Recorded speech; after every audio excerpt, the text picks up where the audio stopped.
Herzlich willkommen, liebe Zuschauerinnen und Zuschauer, in unserem Format Naturmedizin. Mein Gast ist ein ganz besonderer Gast. Er ist ein renommierter Wissenschaftler. Er ist Doktor der Informatik, er ist Doktor der Medizin. Er leitet in der Universität Rostock die Abteilung Wissenschaft und Forschung. Und es ist mir eine große Ehre, mit einem solchen Wissenschaftler hier über ein Thema zu sprechen, was ich noch nie in der Sendung hatte, nämlich die Folgen einer mangelnden Durchblutungsproblematik zu sprechen. Ich erinnere da an kalte Füße, ich erinnere daran, dass es ganz, ganz viele Folgen gibt der mangelnden Durchblutung und was das alles auslösen kann und wie man es behandeln kann. Das ist das Thema der Sendung. Ganz herzlich willkommen, Dr. Jordan Petrov. Herzlichen Dank, dass ich hier da sein darf. Ist mir eine große Ehre, mit einem Wissenschaftler mal zu sprechen. Ich finde das immer sehr spannend, wenn Wissenschaft und Medizin zusammenkommt und sich in so einem renommierten Wissenschaftler zeigt. Du bist 77 Jahre jung, sage ich mal so. Du bist unglaublich vital und fit und zeigst mir eigentlich in deiner Situation, wie du da bist, schon, dass du vieles richtig gemacht hast in deinem Leben. Es ist so, wenn man einen Physiologen mit einem Informatiker oder mit einem Physiker zusammensetzt, wird man auf jeden Fall nicht das bekommen, als wenn alle diese Fachrichtungen in einem Verein sind. Klar. Da ist ja, ist so. Verstehe ich voll. Ich habe noch einen anderen Arzt, der ist Chemiker, Biologe und Mediziner. Ja, ja. Ist auch eine coole Konstellation. Ja, ja, auf jeden Fall. Und jetzt wollen wir über Sauerstoff und Durchblutung reden. So ist es, genau. Was ist das Problem oder warum haben manche Menschen Durchblutungsproblematiken? Das sind nicht manche Menschen. Ach. Ich muss immer wieder widersprechen, großartig. Es tut mir leid. Super cool. Ja, gerne, bitte. Also, weiß ich, ob ich ein Durchblutungsproblem hätte? Ja, das sage ich Ihnen dir gleich. Also, die Durchblutungsproblematik fängt sehr früh an. Und am meisten sind die Männer betroffen. Oh. Weil deren Potenz, also mit 40 schon Probleme hat. Mhm. Also vielleicht bei manchen weniger, bei manchen mehr, je nachdem. Aber die Durchblutung setzt unwiderruflich bei jedem Menschen ein. Und schlecht zu werden, ja. Und die wird früher oder später also dazu führen, dass wir alt werden. Ja. Das ist das Gesetz der Natur und man kann was dagegen tun. Also vielleicht mal soll ich mit ein paar Beispielen. Ich möchte gerne, warum nimmt denn das ab? Warum sinkt die Durchblutungsgeschwindigkeit? Mhm. Was passiert die Frage, da? Tut mir leid, habe ich mir selber so nicht so gestellt. Mhm. Aber auf jeden Fall gibt es ein paar Anhaltspunkte. Ja? Also im Laufe des Altwerdens werden die Gefäße nicht mehr so elastisch, weil sie Kalk einlagern. Mhm. Das ist bekannt, Arteriosklerose, so oder ist dann die Folge? Noch nicht. Das ist noch nicht die Arteriosklerose. Das ist einfach mangelhafte Produktion der Arterien. Die haben nicht genügend Vitamin C oder die haben bei der Herstellung der Arterien hat sich langsam Kalk eingelagert, noch keine Arteriosklerose. Das Gefäß ist noch voll offen, gewinnt, aber verliert dann Elastizität und wird immer weiter. Und viele Probleme, wenn man sie mit 60 also scannen würde, haben eine weitere Arterie der Bauchaorta, weil die nicht mehr elastisch ist. Aber nochmals, warum wird sie nicht elastisch bleiben? Sage ich ja, wegen der Fehlernährung. Bei der Herstellung, wir sind alle gewoben aus kleinen Faserchen. Ja? Und diese kleinen Faserchen brauchen zum Beispiel bei ihrer Produktion, das sind Kollagenfaser, brauchen Vitamin C. Und der Mensch ist absolut unterversorgt an Vitamin C. Ach. Und mit der Zeit werden die Gefäße nicht mehr so elastisch. Und wenn sie nicht elastisch sind, dann die Pulsation, das ist sehr wichtig, wird nicht übertragen, optimal. Und die Durchblutung wird immer schlechter und irgendwann kommen auch Ablagerungen und mit der Zeit wird immer schlechtere Durchblutung. Darf ich was fragen? Ja, bitte. Wie viel Vitamin C braucht denn der Mensch jeden Tag? Und wie könnte ich denn das alles verhindern? Müsste ich mir dann jeden Tag 3, 4, 5 Gramm Eine Vitamin C? Gegenfrage, wenn es erlaubt. Welche Tiere brauchen Vitamin C? Jetzt ist das Biologiewissen an der Reihe. Ja. Und? Ja. Also Vitamin C brauchen nur Meerschweine, Affen und der Mensch. Alle anderen produzieren Vitamin C selbst.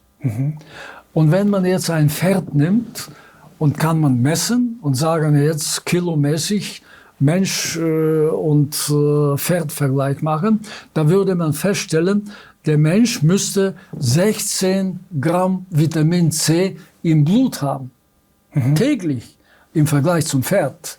Das Pferd ist optimal versorgt, ja, aber beim Mensch muss eine extreme Ladung da sein. Das Problem ist, wenn der Mensch das durch Essen, wir können nicht viel Vitamin C resorbieren. Im Alter wird der Darm schlechter resorbiert, wird weiter, nicht mehr so elastisch und der Mensch isst weniger und wir wollen aus diesem weniger Essen und schlechtere Resorption noch versorgt sein, wie als wir jung waren. Das funktioniert nicht. Deswegen ist der Altmensch oder der ältere Mensch auf Nahrungsergänzungsmittel angewiesen. Und einer, der dafür viel Kritik eingesteckt hat, ist Linus Pauling. Der hat etwa 11 Gramm täglich eingenommen. Und es gibt Nachfolger von ihm, die das empfehlen. Und alle haben ihn kritisiert. Bloß mit 94 ist dann Linus Pauling gestorben, als seine Kritiker längst schon tot waren. Also, das heißt, er hat seine Kritiker mal überlebt. Also, du bist ja nicht der Erste. Ich hatte schon einen Arzt hier, einen Chefarzt, der hat mir auch gesagt, zwischen 4 und 16 Gramm Vitamin C in dieser Phase, also ältere Leute viel mehr, in dieser Phase, wo auch Corona gewütet hat, als Präventionsmaßnahme, habe ich das jetzt, wie gesagt, nicht zum ersten Mal gehört, dass Vitamin C wertvoll wäre. Also das ist, sagen wir, erstmal der Rahmen. Ja? Es wird empfohlen, weil Vitamin C wirkt auch abführend. So viel Vitamin C zu nehmen, bis man merkt, dass da eine Abführung ist. Da soll man in der Dosis zurückgehen. Genau, ja. Also ich muss sagen, dass ich mir helfe, manchmal damit, indem ich ein Teelöffel gestrichen Vitamin C in einem Glas tue, dann einen halben Teelöffel gestrichen auch dazu Natron, dann Wasser dazu. Beide reagieren und es bildet sich ein Natriumascorbat und das trinke ich. Dann ist das bekömmlicher. Darf man Vitamin C in einen heißen Tee reintun oder ist das Vitamin C soll bei 70 Grad zerstört werden. Deswegen würde ich natürlich nicht unbedingt mit heißem Tee das versorgen. Aber jetzt gehen wir in der Sauerstoffversorgung. Du hast verstanden, dass mit dem Alter kommt es zu einer schlechten Durchblutung. Ein gutes Beispiel ist es eine sehr bedrohliche Erkrankung. Das ist der Alzheimer. Wir werden schon vorbereitet, dass der Alzheimer in absehbarer Zeit jeden Dritten treffen wird. Und dass dafür, bitteschön, das Altwerden verantwortlich ist. Ich bin für Ursachen zuständig. Also früher war es ja so, Demenz, Alzheimer. Früher hatten wir, also im Dorf, wo ich hergeboren bin, wo ich herkomme, also hatten wir niemals einen Alzheimer, obwohl die Leute sehr alt waren. Die haben aber vernünftig gegessen. Heutzutage ist Bulgarien an erster Stelle für Sterblichkeit.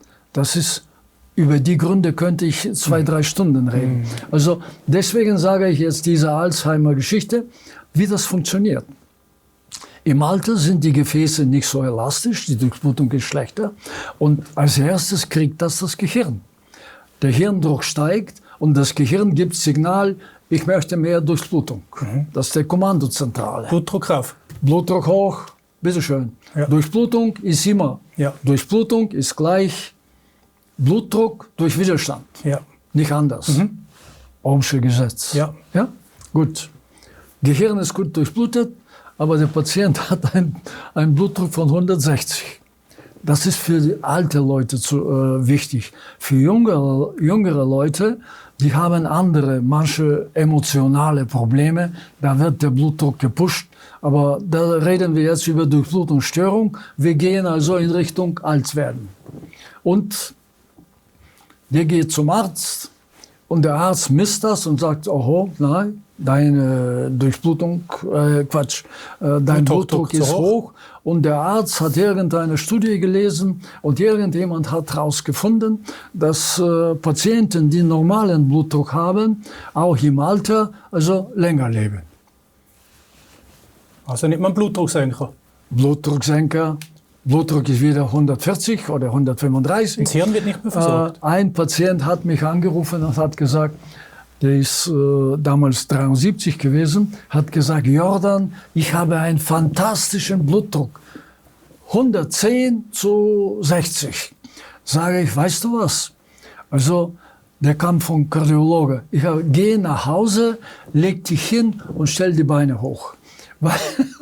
Weil er läuft die Gefahr, einen Hirnschlag zu bekommen, einen Schlaganfall. Habe ich richtig verstanden. Ja, also natürlich. künstlich zu drücken, steigert dann die Gefahr eines Hirnschlags. Aber natürlich, weil... Aber das hat noch niemand gesagt so. Naja, bitte, deswegen hast du ja mich. Uiuiui.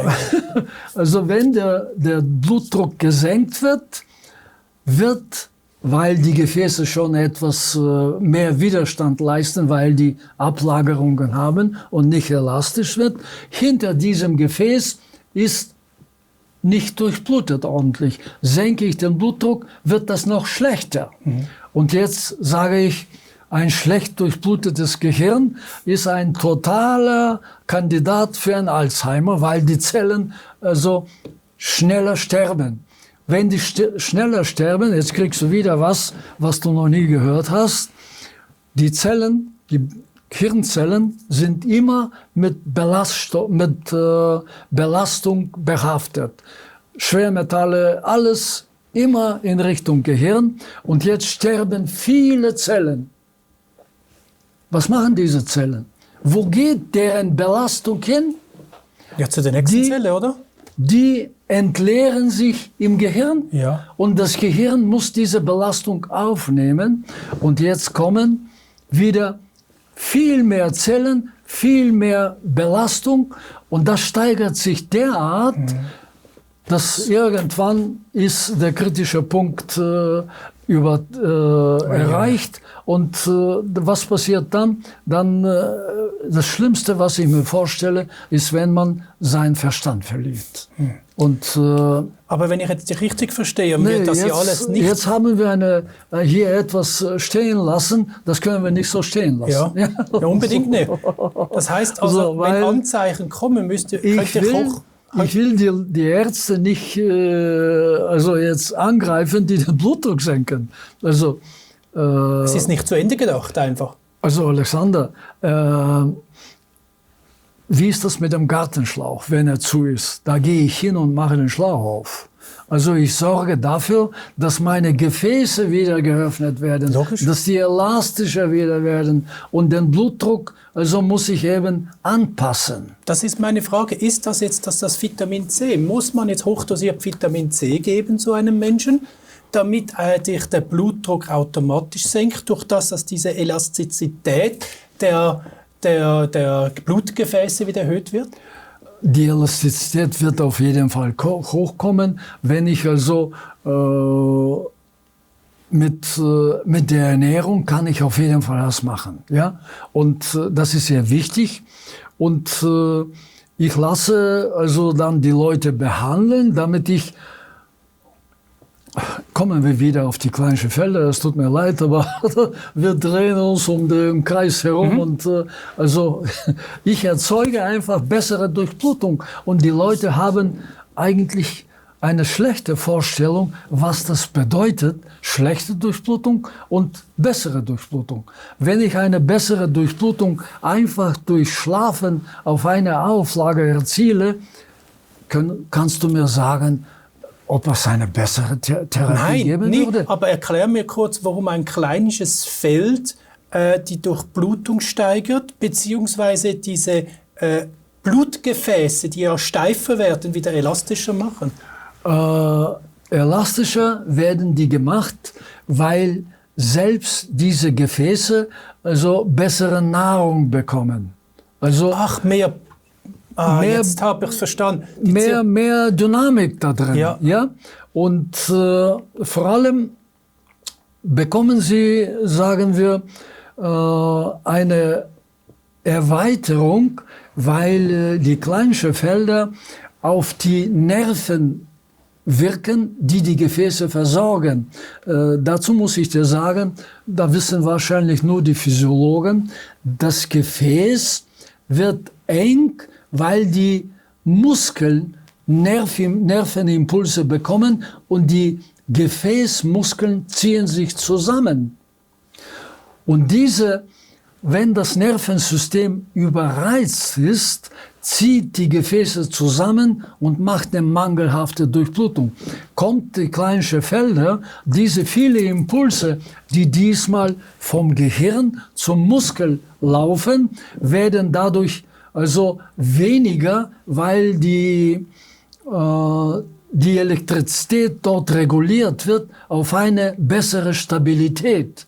Da feuern die Nervenzellen weniger Impulse zu dem Muskel und der verkrampft nicht mehr so. Ja, und dann ist bessere Durchblutung. Und jetzt, dieses Verkrampfen ist gleich das nächste Thema. Viele Menschen im Alter haben Krämpfe. Also das ist fast eine Volkskrankheit. Und der Arzt... Da wird immer Magnesium verschrieben. Ja, jetzt kommen wir auf den Punkt. Also der Arzt verschreibt 800 Milligramm, das ist fast 1 Gramm, 8 Milligramm zur Nacht. Ja? Der hat irgendwie was verpasst, der Arzt. Die Regulation des Magnesiums läuft anders. Bei 800 Milligramm steigt erstmal die Blutkonzentration, steigt hoch. Der Körper merkt sofort, oh, zu viel Magnesium. Steuert zurück und das ist ein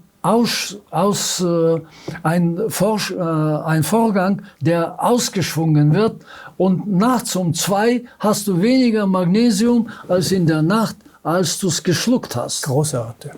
So. Und deswegen, die Lösung ist natürlich auch gleich da.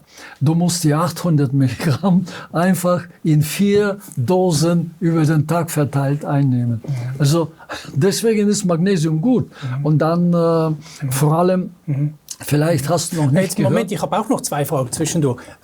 Wenn ich auf solchen kleinsten Feldern liege und die erhöhte Sauerstoffversorgung ja da ist und letztendlich auch durch die erhöhte Nährstoffabgabe an meine Blutgefäße dazu führen, dass es ja nicht verklumpt, der Blutdruck nicht steigt, alles gut. Brauche ich noch Vitamin C oder brauche ich keins mehr? Vitamin C wird man immer brauchen, weil eine Kleinschen Felder ist ein Hilfsmittel. Aber diese Supplementierung, brauche ich noch eine Supplementierung? Auf jeden Fall habe ich erzählt, wie der Darm breit und nicht mehr resorbiert. Was empfiehlst du einem 50-Jährigen, einem 60-Jährigen, 70-Jährigen, wie viel Gramm?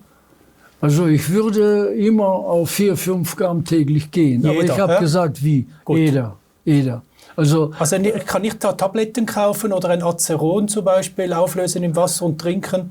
Also wenn die Grammzahl stimmt, ist alles okay. Gut, okay. Also ein wichtiger Tipp für uns alle, 4 bis 5 Gramm Vitamin C sollten wir nehmen und auf diesen kleinen Feldern zu liegen, die diese Sauerstoff versorgen. Dann habe ich dann die beste Alzheimer- und Demenzprävention getroffen, die ich machen kann? Das ist eigentlich schon sehr gut, ja.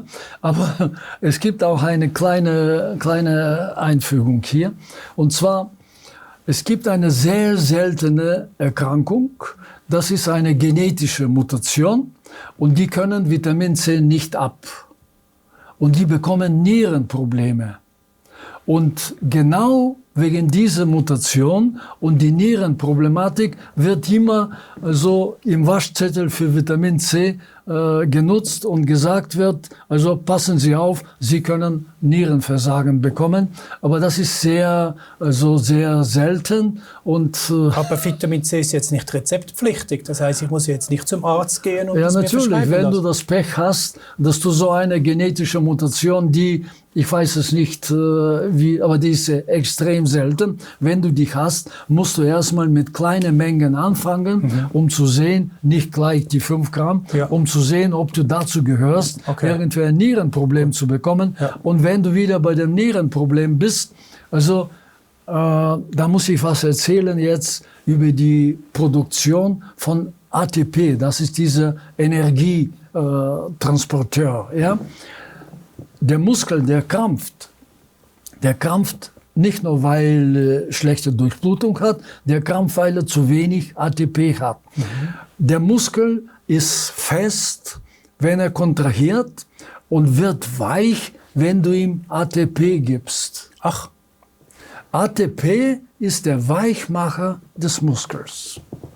Und wenn man ein Tier schlachtet, deswegen verkrampft das Tier nach dem Tode und kann man nicht schneiden, deswegen hängt man es aus, bis die Muskelverbindungen total weg sind, nach ein paar Stunden, und dann kann man das Tier schlachten, schneiden, auch wenn kein ATP da ist.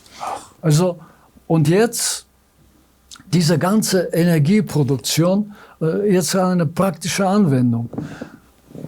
Wenn du krampfgefährdet bist oder Krampf bekommst, wickelst du kleine Felder um die Wade oder wie auch immer. In 5 Minuten ist der Krampf weg. Weil nachgewiesen ist, dass diesen punktuellen Stellen die ATP-Produktion um über 300% steigert. Alles angekurbelt in 5 Minuten. Du hast schon gezeigt, wie in 5 Minuten meine Hand wärmer geworden ist. Ja, das war in der letzten Sendung. Also, ja, dann gibt es jetzt ein Fall. Aber das würde auch reichen, wenn ich auf einem Bett liege? Das würde auch reichen. Das heißt, ich kriege auch keine Krämpfe, wenn ich auf so einem Bett liege? Normalerweise nicht, ja. Und, aber das weiß ja auch wieder niemand. Und die dicken Beine werden auch wieder schlank. Und die Krampfadern gehen auch weg? Die Krampfadern werden weggehen, aber die Vitamin C und Krampfader sind, die Ursache ist eine Bindegewebsschwäche. Und die Bindegewebsschwäche ist wieder diese Kollagenproduktion, die unter Mangel von Vitamin C immer schlechter ist. Also müssen auch die Leute mit Krampfadern viel Vitamin C nehmen? Entsprechende Nährstoffe dazu nehmen. Ein anderes Problem. Arthrose.